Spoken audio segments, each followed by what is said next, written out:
shielded. According to EACC officials, more than 10 individuals, including Wangamati and Webuye West legislator Dan Wanyama, are expected to face charges related to the misappropriation of public resources. Na tungependa kumwambia rais wetu William Ruto kwamba kwa sababu ameamua kupigana na ufisadi hata kwa nyumba yake ya UDA, sisi tunaomba kwamba hizo files zikitoka kwa ofisi ya ODPP waweze kufunguliwa mashtaka, wapelekwe kotini. Na usisafishe mufisadi alafu akupikie simu. Webuye West tuko na shida kubwa sana. Lazima crack the whip. Ulituambia mambo na bottom up. Na kumbe imekuwa mambo na bottom kwa mfuko. Wananchi wanalalamika hakuna maendeleo, kumbe pesa wale viongozi wetu wa bunge ambao katika mstari wa mbele kutunga sheria, kumbe wanatunga sheria wakichukua pesa wakiweka kwa mfuko na kusahau maendeleo ya mambo ya basari. Atupati Webuye, unaenda huko, unazunguka huko, unapromisiwa kila wakati. We don't get that help from. You know, I'm so glad that, you know, it wasn't a case of mwizi wetu, because I remember in Nairobi County when Sonko was governor, and it's alleged that he had, you know, taken some money, public funds, misappropriated it. People went to the streets, and women and all that, and all of them were screaming, mwizi wetu, mwizi wetu. What you don't know is, like in this particular case, 70 million shillings. Do you know how many hospitals would have been done by that money? Do you know how many children would have been paid for bursary with that kind of money? I mean, it's a lot of money.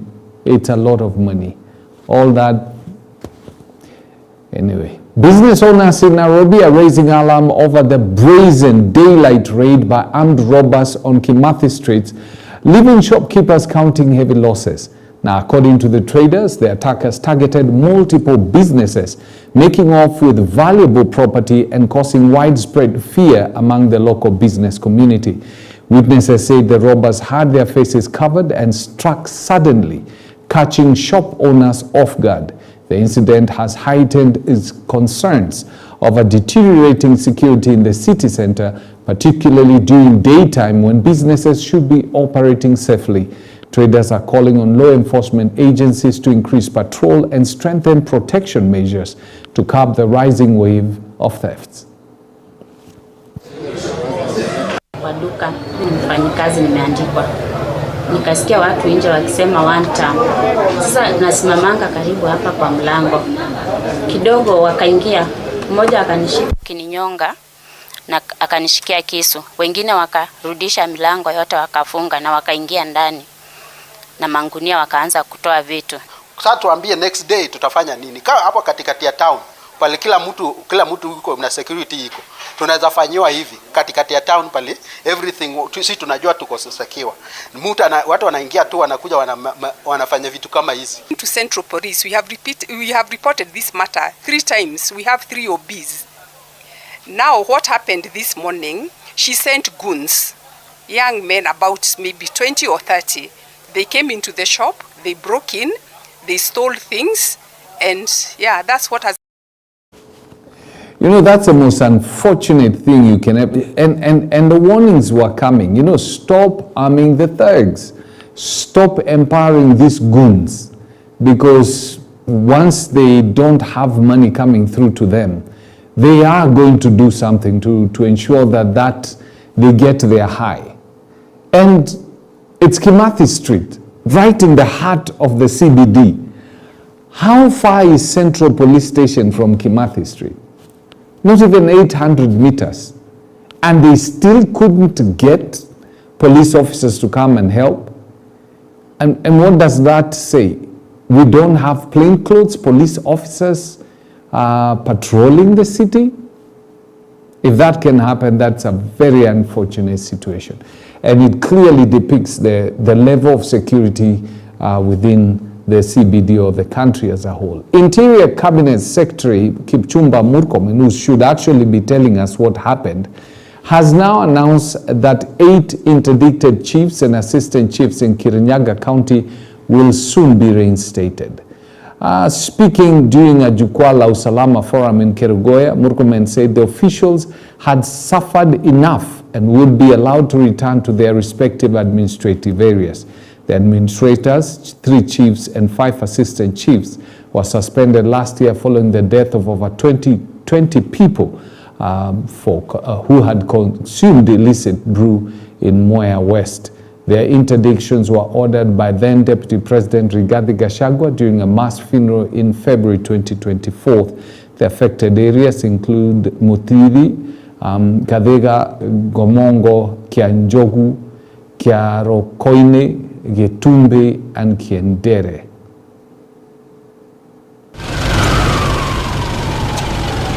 Tukiambia kuhusu chiefs, that one is being sorted. Ilikuwa nimekuwa briefed by county commissioner. We are sorting it. Our chiefs tunafanya hesabu kama haiko makosa yao, walikuwa wanakabana na pombe, lakini wakifikisha mtu kotini anaachiliwa. So sasa tukasema hapa sio makosa yao, warudi tu kazini. So we are finalizing the warudi kazini. I have a lot to say about that, but I'm not going to say nothing.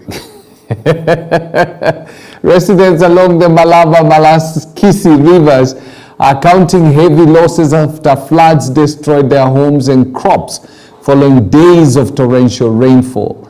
The most affected areas include Amoni, Akirimias, and Akiriamasit, where hundreds of acres of farmland were washed away, leaving many families in urgent need of assistance. Now, locals are appealing to the government for emergency relief, including food supplies and support for rebuilding damaged homes. They are also calling for the construction of river embankments to mitigate the long-term risk of flooding in the region. Nataka pia kutahadharisha jamii yetu ya Malabe ya Kati kwamba ni msimu wa mvua mkubwa sana.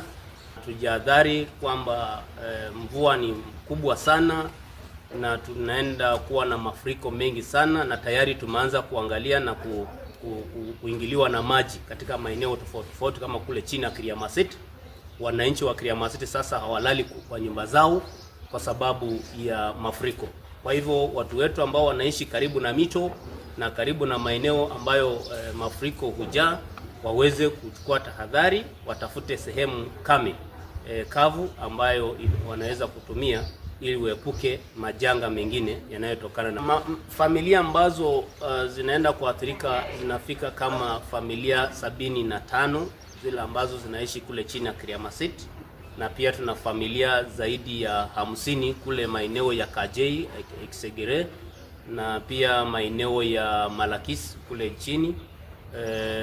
Ukiweka kwa jumla 50 ongeze 75 kadhalika, au ni watu wengi sana, zaidi ya watu 150 wale ambao wanaathirika kutokana na mafuriko. Sasa kwa hii maji imeathiri watu wengi sana hapa. Hii maji imebeba mimea kama mboga, imebeba mahindi, mtama. Sasa simeona sasa hii hata juzi alibeba watu wawili hapa. Sasa hii maji imeleta tatizo mingi sana hapa. Nyumba maji libeba. Hata kuna mzee sasa juzi tulishika huko chini, libeba nyumba na mzee. Bado mzuri watu wakaokoa mzee. Kwa mama hivi. Lakini mbuzi, kuku na ng'ombe zake zilienda.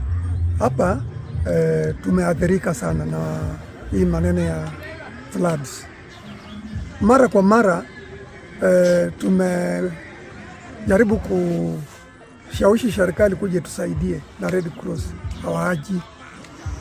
Hapa kulikuwako na mboga ya kutosha ambayo ilikuwa ina supply mpaka Nairobi mpaka Mombasa.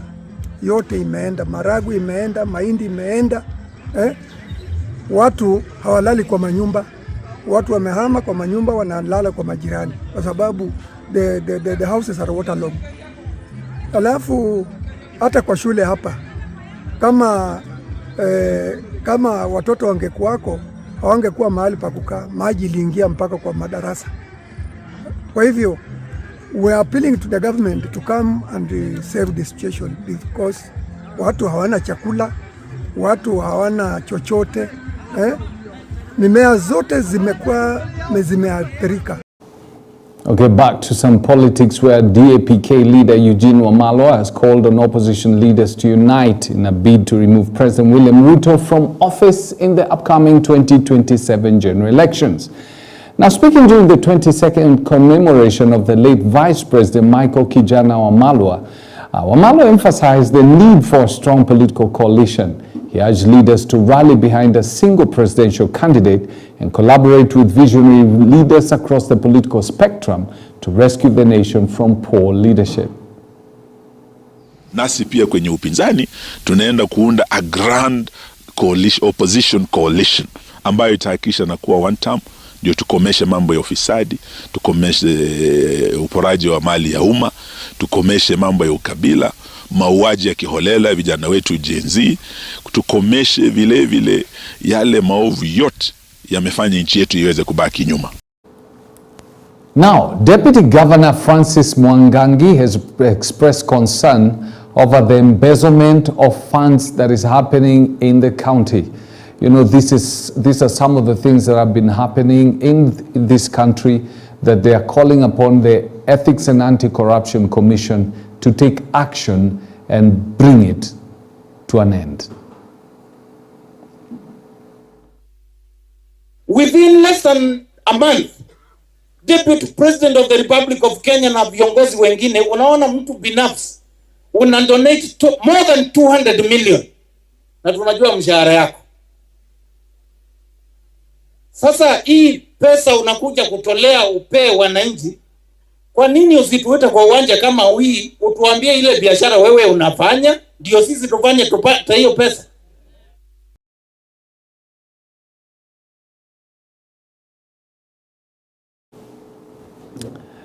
There are a lot of things that are happening in this country. You know, political parties basically were supposed to organize themselves, hold grassroots elections so that they can create proper structures.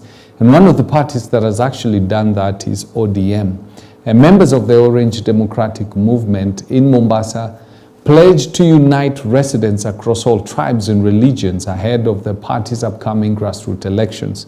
Now, speaking to the media, ODM members emphasized the importance of cohesion and collective participation to strengthen the party's presence in the coastal city. Party stalwarts have endorsed Victor Abayo for the position of branch secretary, citing his leadership experience and commitment to party values. Delegates have been urged to maintain unity and focus on the bigger picture, ensuring that the elections are conducted peacefully. However, party officials clarified that only eligible members will be allowed to participate in the voting process. Nataka kuhakikishia kwamba tutaunganisha kabila wote, jamii na religion zote, tutafanya kazi na Mombasa itakuwa chungwa. 100% chungwa. Nataka kusema kwamba tutashikana na viongozi wanafanya kazi, gavana yetu Abdulswamad Sharif Nassir ambayo ndio deputy party leader, na hivi karibuni mkishapewa hii kiti Jumatatu, safari imeanza. Hakutakuwa na madoadoa hapa Mombasa. Hapa Mombasa ni chungwa. Wale wote waligwaruzika kidogo wakatoka nje, tunawakaribisha chama. Chama inaanza mwanzo mpya Mombasa, na kila sehemu tutakuja tuongelesha, kwa sababu chama ya ODM ni chama ya demokrasia. Asante sana. Tuko na mkakati kabambe ya kuhakikisha kwamba kila mtu anahusika katika mpangilio ya chama, kutoka kwa polling station mpaka kwa county level. Tutahakikisha kwamba the policies za chama, kurecruit watu kwa chama na activities za chama zinafanywa huru bila ubaguzi yoyote. Tutaleta watu pamoja kuhakikisha kwamba chama imeboreshwa. We also wish to encourage those who had expressed interest but were not lucky to be elected to remain steadfast in the battle for purposes of strengthening ODM. On the issue of upcoming elections, our position is that we embrace consensus which has been used right from the grassroots up to the constituency level of leadership. At the same time, we appeal to the stakeholders, that is the people who are mandated to do the consensus, to make sure that the cosmopolitan nature of our county is reflected in the outcome of Monday elections. Our prayers as communities that the position of Secretary General be reserved for the communities represented here under the wise counsel of the Communities Council of Elders led by Mr. James Obara Kings.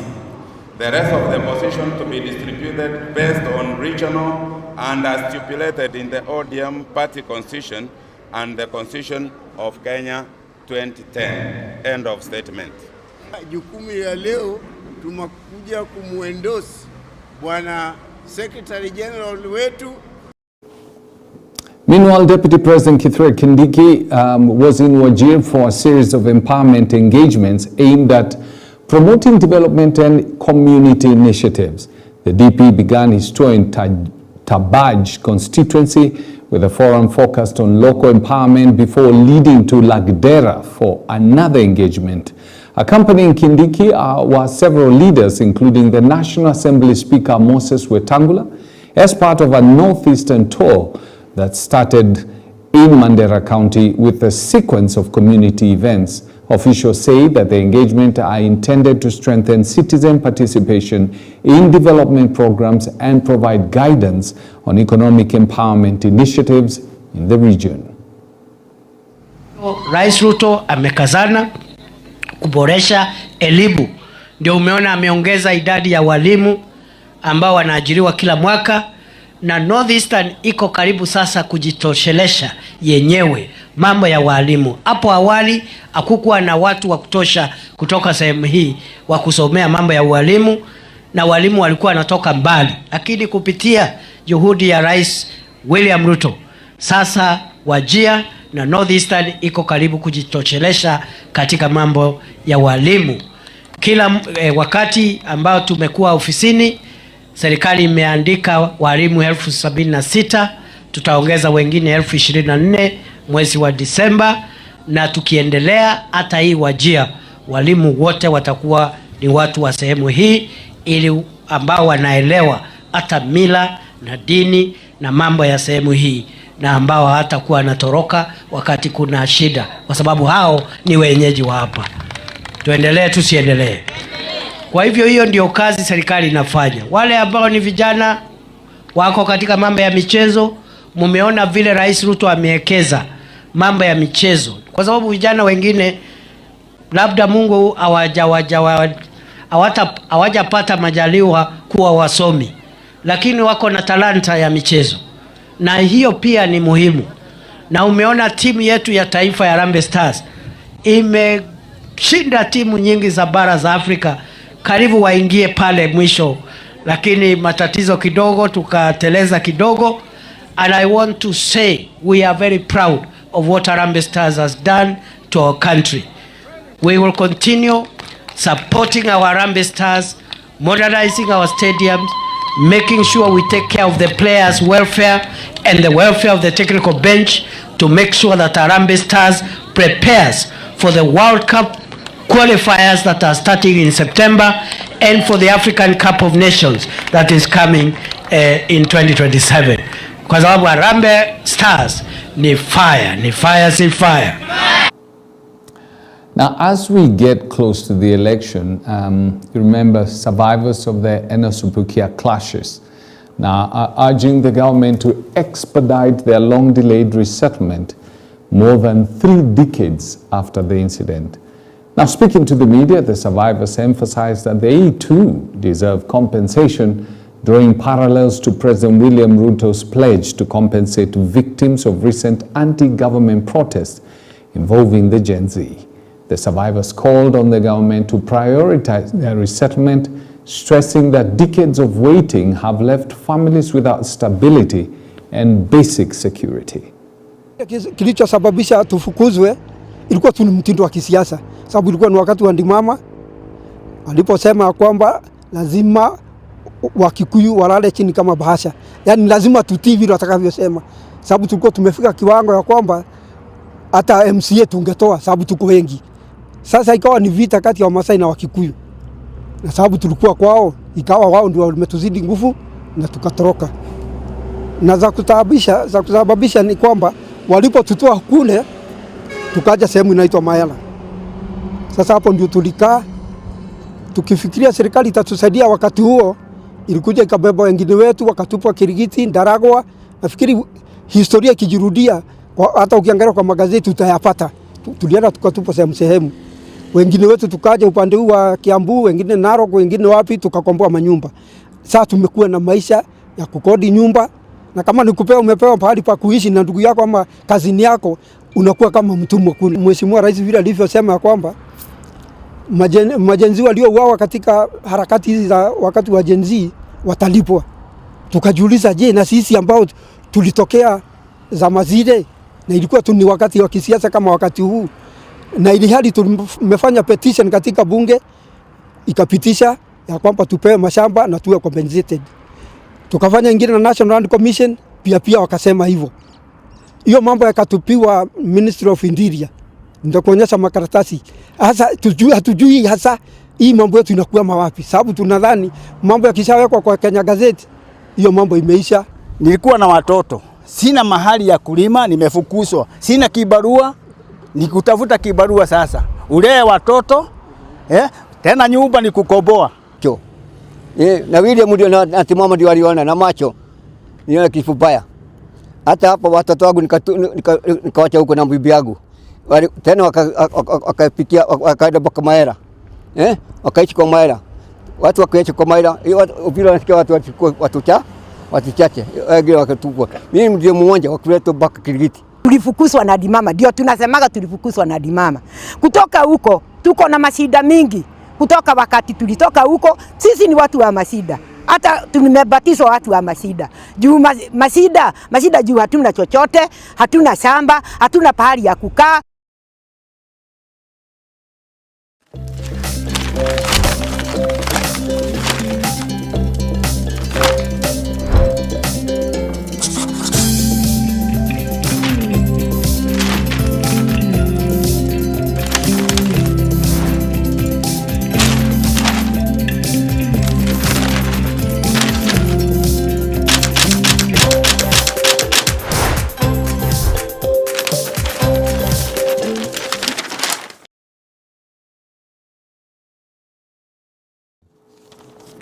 All right, let's take a look at the newspapers.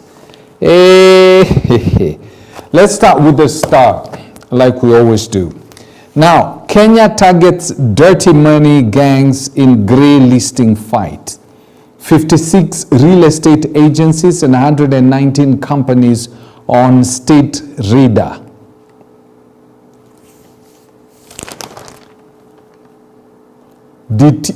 Deputy President turns Irunduni home into a political fortress.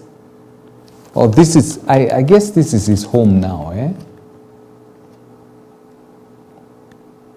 Oh yeah, it is his home in Sharks. Families hostiles to Kenya coming out as queer, says lobbying report. I always say this Star newspaper, this page 2, let me see. This one is now Gordon Osen.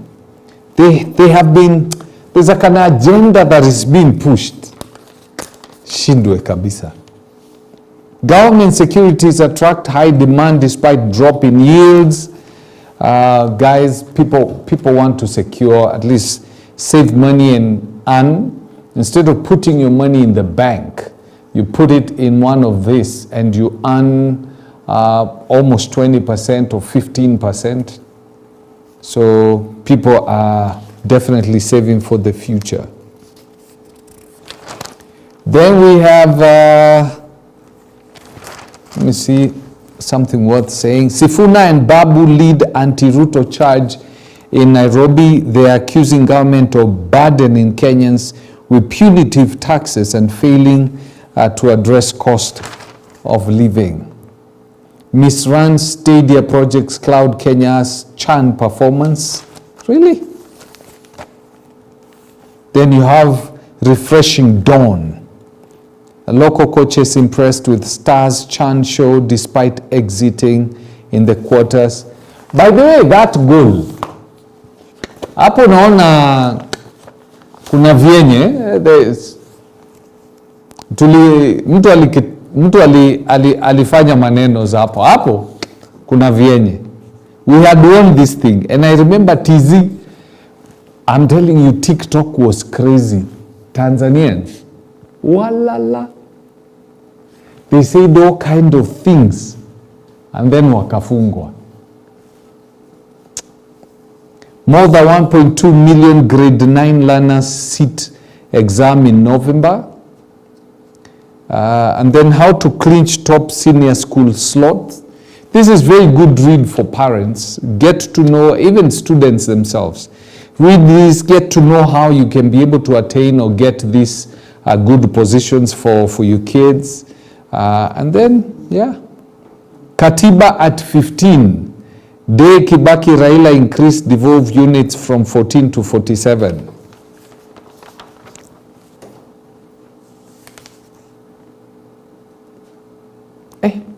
At Kenyans to access 4 million shillings, loans worth 4 million shillings for rural housing in new rules.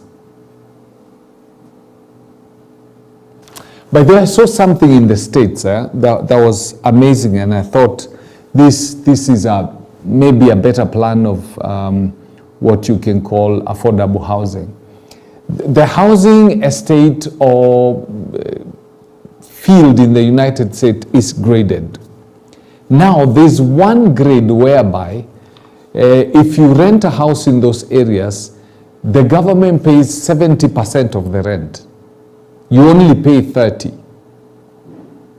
So, you have people who probably could not afford those homes living now in those homes because the government is paying 70% of that rent. And then you look for 30%. That is affordable housing. And then these offenders face a fine of up to 5 million or imprisonment for a term of up to 10 years. Think before you text when that WhatsApp chat lands you in court. Sema kimeumana. Public participation 15 years on is still a constitutional gray area. We are currently celebrating 15 years of the Constitution. Are we better today than we were, say, like around 10 years ago? Are we better today in terms of rights, development, the very thing that the Constitution was supposed to bring? Then it's not an easy ride for women rep. And then Aga Khan to visit Kenya to deepen partnerships. The back page, McCarthy's hand in the rise of star goalkeeper Omondi. Beaten, Kenya now shifts focus to 2026 FIFA World Cup qualifiers. You know what? I've always said I don't think Kenya will ever qualify, but anyway, the way they did Chan made me eat a couple of my words. The Standard newspaper, use and dump, and then they have the picture of William Ruto hapo na kikombe, and then some text messages from a number of government WhatsApp. And it says communication including excerpts from in-house WhatsApp groups in our possession, that is Standard, revealed President William Ruto's hand in parliamentary misdeeds despite his recent tirade against the House, from passing of the unpopular Finance Bill 2024 to removal of former Deputy President Rigathi Gachagua and passing of unpopular laws such as the Affordable Housing Act 2024, Ruto has used Parliament to serve his agenda and not the people's. Ghost hospitals paid billions, real ones denied cash. in Shah scandal. Hey, I'm telling you, this country.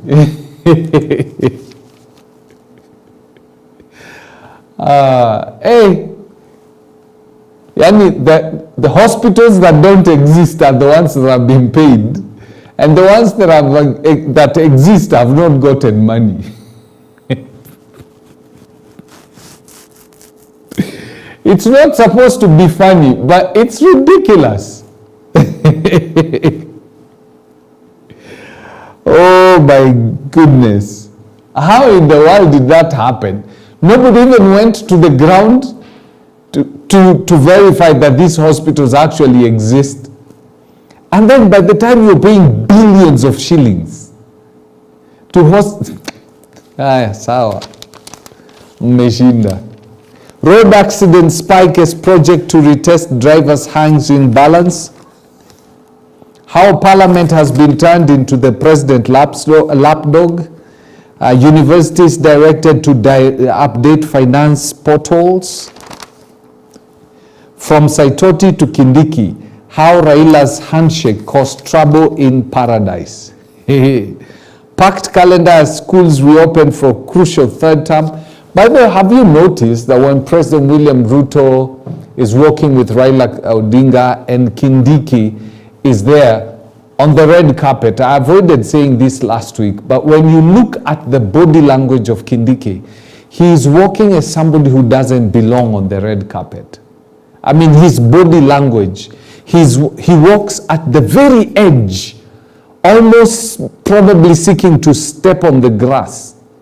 While Raila is so secure and Ruto is so secure on that carpet, meaning they feel that they belong to this carpet, while he looks like a guy who doesn't belong and walks and feels and acts like a guy who doesn't belong there. So, is there trouble in paradise? Well, we'll get 4-1 from paradise. Japan has unveiled a new Africa strategy to rival China's growing influence. Do they have the financial muscle that China has? The third force, youthful MPs form team to salvage the country. And these are the Babu winners of this world. How fine margins have reduced Kenya, Uganda, and Tanzania into funds. All right. There we go with our newspapers. I'm waiting for Wasonga to come in, and then we look at some of the things that are happening in our country. It's actually arrived. So let's take a short break and then we come back to that.